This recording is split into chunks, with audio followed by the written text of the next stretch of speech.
U.S. campaign finance law prohibits politicians from accepting foreign campaign contributions. Many still reap the benefits of foreign money donated to political action committees. But what about universities and foreign cash? Our next guest says in the past 4 years, they have failed to disclose $1 billion in foreign donations. Here with us is Neetu Arnold. She's a Young Voices contributor and Paulson policy analyst at the Manhattan Institute. Neetu, this is disturbing because federal law requires full disclosure, and many of these foreign funders are influencing young college student minds through their contributions. So you've done the research. Tell us more on what you discovered. I think it's such a problem that universities have failed to follow federal law. Federal law requires universities to report at least $250,000 in foreign money each year. This is a law that has existed since 1986, but for years, universities have skirted the law. During the first Trump administration, they actually investigated a dozen universities and found that they misreported, or they hadn't even reported more than $6 billion. And when I decided to investigate what happened after the Trump administration was complete and the Biden administration was there, I found that universities had failed to report $1 billion in foreign money. And much of the misreporting was from countries like Saudi Arabia, Qatar, and Turkey, primarily countries that are authoritarian. And I was able to look into this by filing more than 100 public records requests across the country. And I compared the information that I received through these requests with the information that universities had reported to the federal government.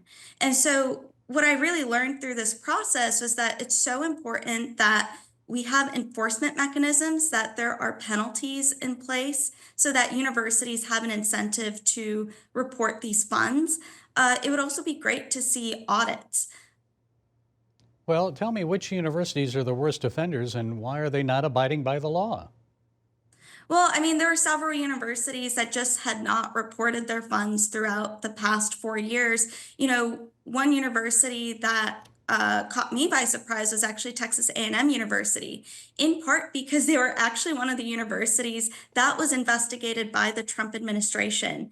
And it turned out that during the Trump administration, the university was in compliance. They were reporting their foreign funds. And then after the Trump administration left, I looked at their reporting for Chinese contracts, and it turned out that they just weren't reporting any of them. Well, we've reported in the past about university contributions from Qatar, Saudi Arabia, Turkey, and that raised concerns about anti-Israel sentiments expressed in Middle East Studies programs. So tell us more on what you found there.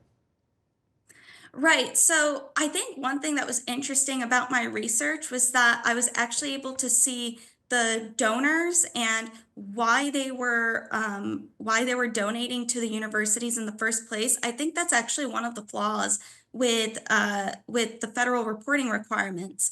Um, Even though universities are supposed to report funds greater than $250,000 a year, there are many gifts that we don't see because they're less than $250,000.